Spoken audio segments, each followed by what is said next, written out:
महावीर को तो सभी लोग मानते हैं, लेकिन भगवान महावीर को सब लोग मानते हैं, लेकिन भगवान महावीर की कोई नहीं मानता। बताओ कौन मानता है? कोई नहीं मानता।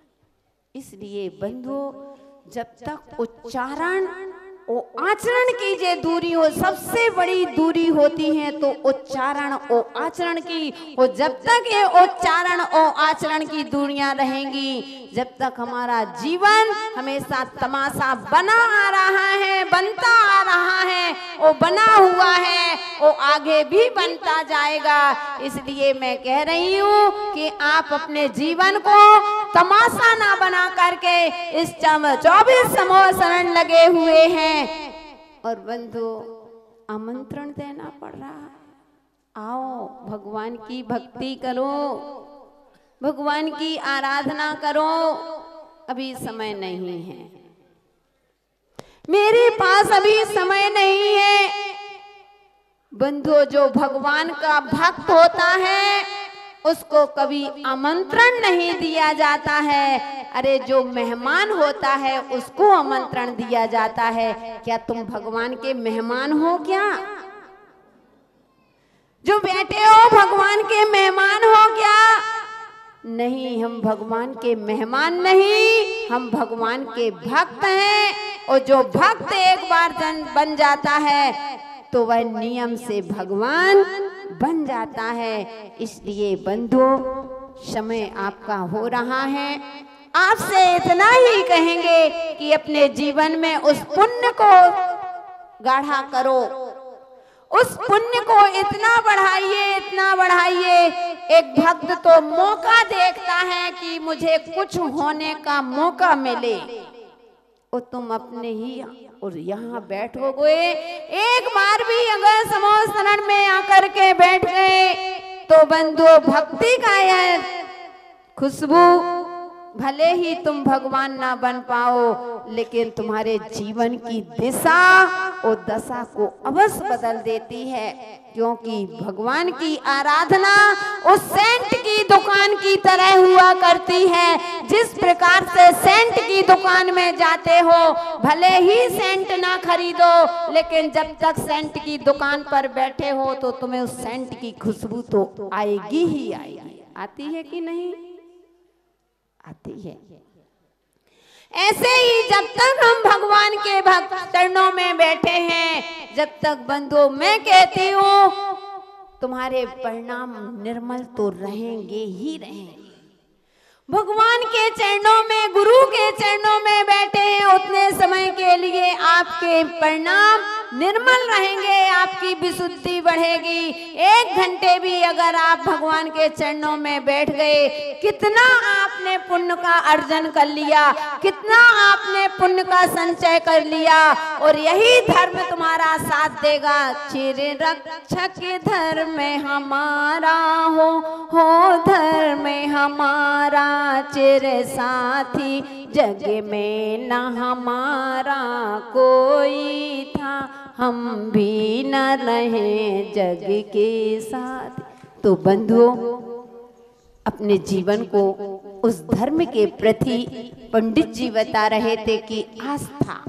वास्तव में बंधुओं, अगर पुण्य कितना भी भक्ति करते रहो, अगर आस्था नहीं है तो कुछ भी नहीं है। उसी प्रकार से कि फूल में खुशबू नहीं तो चमन से क्या होगा, फूल में खुशबू नहीं तो चमन से क्या होगा, और अग्नि नहीं है कुंड में तो हवन से क्या होगा। वो झूठी है सारी क्रियाएं बंधो, श्रद्धा नहीं है प्रभु पर तो नमन से क्या होगा, क्या करोगे। इसलिए वो कहते हैं वो श्रद्धा होती है तो श्रद्धा से देखो हर चीज नजर आएगी, श्रद्धा से देखो हर चीज नजर आएगी। पत्थर के अंदर प्रभु की तस्वीर नजर आएगी, पत्थर के अंदर प्रभु की तस्वीर नजर आएगी। इसलिए बंधुओं, यह धर्म अपने जीवन में बहुत ऊंचाइयों पर पहुंचा देता है। धर्म करने से हमारा जीवन इस भाव के लिए और पर भाव के लिए मैंने पहले दिन कहा था कि हमारा जैन दर्शन कोई वार्षिक पाउडर नहीं है कि पहले इस्तेमाल करो फिर विश्वास करो। कहा था ना, याद है? बोला था कि हमारा जैन दर्शन कोई वार्षिक पाउडर नहीं है कि पहले इस्तेमाल करो फिर विश्वास करो। हमारा जैन दर्शन वह जीवन बीमा है जो जिंदगी के साथ भी है और जिंदगी के बाद भी है। इसलिए विश्वास रखो, भक्ति करोगे, इस भाव में सुखी रहोगे और अगले भाव में भी सुखी रहोगे। और जैसे अब भाव ना भाओगे बंधु, भावों के साथ भक्ति करो, पुण्य का अर्जन करो और अपने जीवन को महान बनाओ, क्योंकि यह जीवन दोबारा मिलने वाला नहीं है। बहुत पुण्य का उदय था कि तुम्हें जैन कुल मिल गया, जैन कुल के साथ साथ तुम्हें गुरु का दर्शन मिल रहा है। और कितना तीव्र पुण्य किया होगा बंधु कि तुम्हारे नगर में जो कभी सोचा नहीं था वह काम हो गया। 24 समूह शरण चल करके आ रहे हैं, फिर भी बंधु हाथ बांध करके बैठे हो। अरे जो प्यासा होता था वह तो कुएं के पास जाता है पानी पीने के लिए, लेकिन तुम्हारा इतना पुण्य कि कुआं चल करके तुम्हारे पास आया है, फिर भी तुम्हारा दुर्भाग्य कि तुम पानी पीने के लिए तैयार नहीं हो। कुएं के पास जाने की आवश्यकता नहीं, एक नहीं 24 समोसरन लगे हुए हैं, वह 24 कुएं तुम्हारे पास आए हैं, लेकिन तुम्हारा तीव्र पाप कर्म का उदय है कि तुम्हारे भाव दर्शन करने के नहीं हो रहे हैं। यानी तुम अभी प्यासा, और जो प्यासा होता है वह पानी की कीमत समझता है। आज इतने लोग बैठे हैं, मैं कहूंगी कि प्यासे हो तभी पानी की कीमत को आपने समझा है, और जो प्यासे नहीं हैं वह बैठे हुए हैं। बाद में क्योंकि समय और समझ, सौभाग्यशाली को दो चीज मिला करती हैं पंडित जी, सौभाग्यशाली को दो चीज मिलती हैं, एक समय और एक समझ। जब समय होता है, जब हमको समझ में नहीं आता है, वो जब समझ आती है, जब तक समय निकल जाया करता है। इसलिए अपने जीवन में अभी समय भी है और समझ भी है, इसलिए अपने जीवन को महान बना ले। कुछ कमाई अपने निजी कमाई कर लेना, तो यही है 24 समूह शरण लगे हुए हैं। भगवान की आराधना, उन शांतिनाथ भगवान की आराधना करना, गुरुओं की आराधना करना और अपने जीवन को महान बनाना, ऐसी पुनीत भावनाओं के साथ आप सभी के लिए मेरा मंगल आशीर्वाद। जय गुरुदेव भगवान महावीर स्वामी की।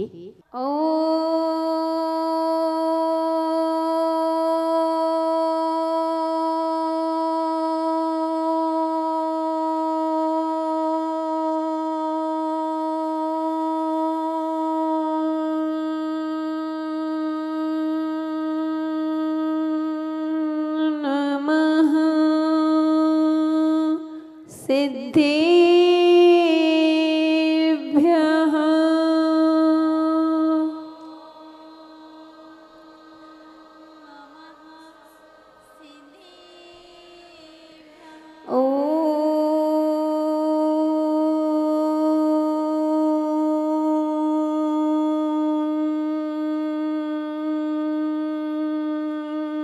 नमः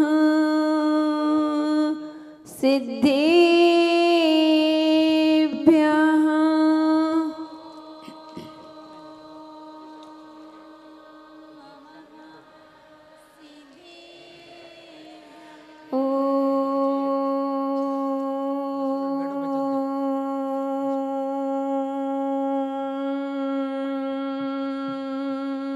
नमः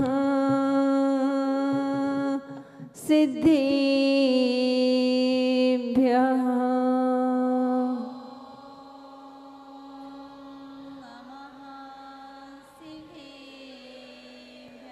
जय बोलिए अनंत अनंत परमेष्टि भगवान की।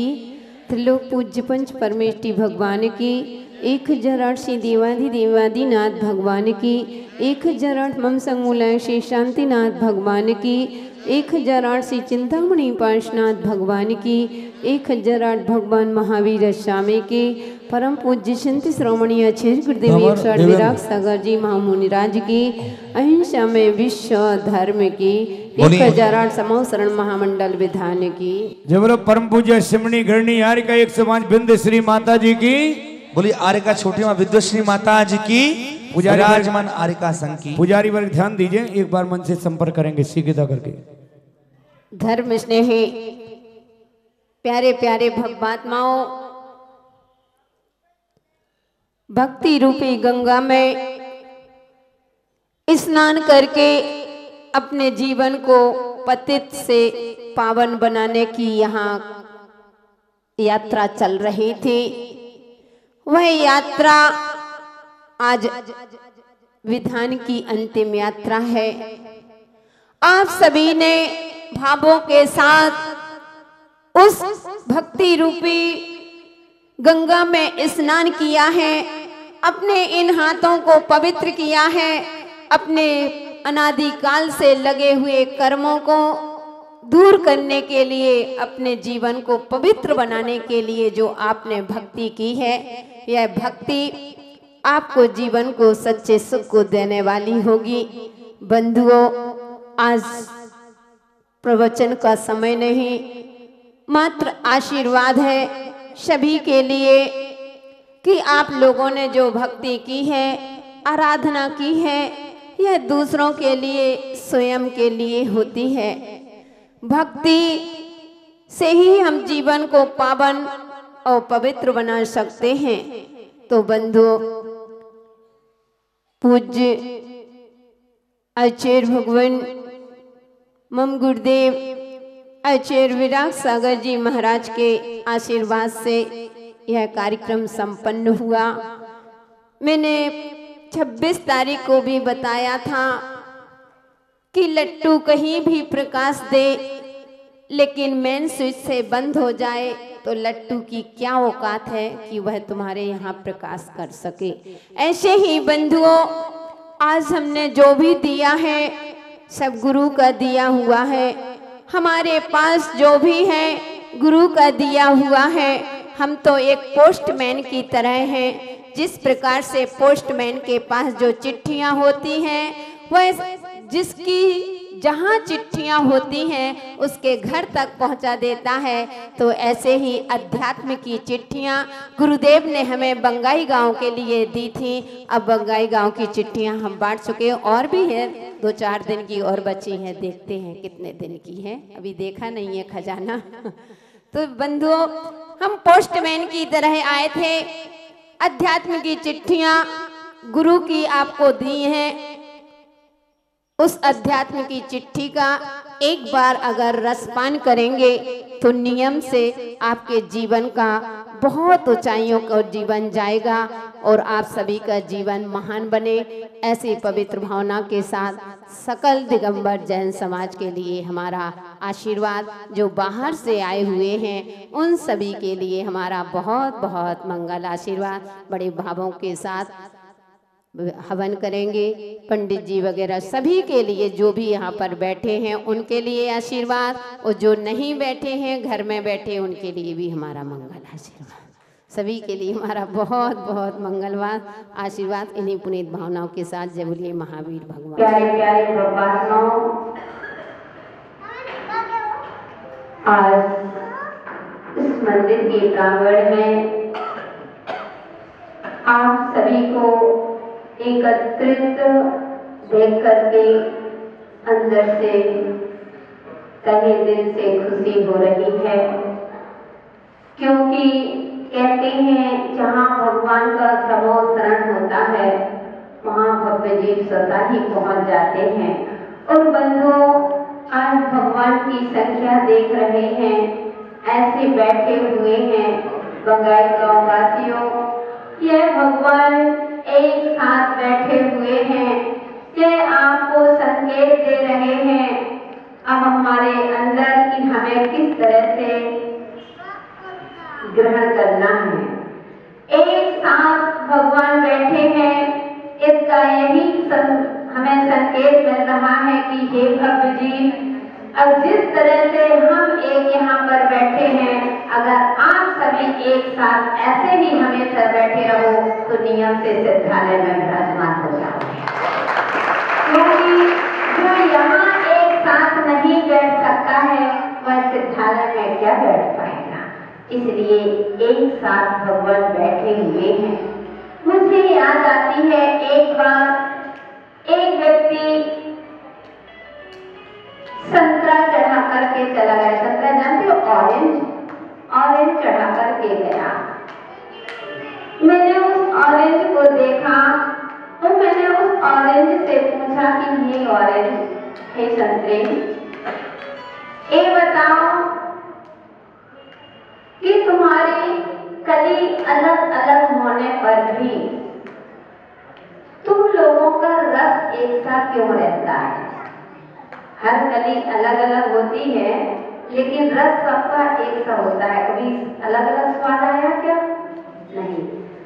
जो एक में होगा वही दूसरे में, वही तीसरे में, चौथे, पांचवें, जितनी भी कली होती हो। लेकिन तो मैंने कहा कि तुम्हारी कली अलग अलग होने पर भी और रस एक सा, सबका एक सा स्वाद है। कारण क्या है? वह संतरा, वह ऑरेंज मुझसे कहता है कि हे माता जी, हम भले ही हमारी कली अलग अलग है, हमारा रस स्वाद एक सा इसलिए है कि कली अलग अलग है लेकिन रक्षा कवच हमारा एक है। जब हमारा रक्षा कवच एक है तो हम सब लोग अलग अलग होने पर भी हम लोगों के स्वाद अलग अलग नहीं, एक सा आता है। ऐसे ही भवआत्माओं, भले ही हम बाहर से अलग अलग हों लेकिन हमारा जैन दर्शन कहता है कि हमने जैन कुल में जन्म लिया है। हमारे जैन भगवान महावीर स्वामी के अनुयायी हैं। रक्षा कवच हमारा एक सा है, इसलिए हमेशा एक से भाव, एक से विचार। तो क्योंकि बंधुओं, एकता में जो शक्ति होती है वह अकेले में शक्ति नहीं होती है। हम आपको एक एक लकड़ी दें, एक लकड़ी, 5 लकड़ी एक साथ आपको पकड़ाएं और कहें कि आपको 5 लकड़ी को एक साथ तोड़ना है, तो क्या आप तोड़ सकते हो क्या? नहीं। और उसी को हम अलग अलग करके एक एक लकड़ी अलग पकड़ा दी जाए आपको और कहो कि इसको तोड़ के बताओ, 10 मिनट भी नहीं लगेंगे, आप उस लकड़ी को तोड़ सकते हैं। ऐसे ही बंधुओं, जब हम समाज के लोग एक साथ रहते हैं, एक संगठन में रहते हैं, तो हमें शक्ति आती है, हमको कोई तोड़ नहीं सकता है। और जब अकेले हुआ करते हैं तो हम टूट जाते हैं। इस प्रकार से भवआत्माओं, आप सभी ने भगवान की आराधना की।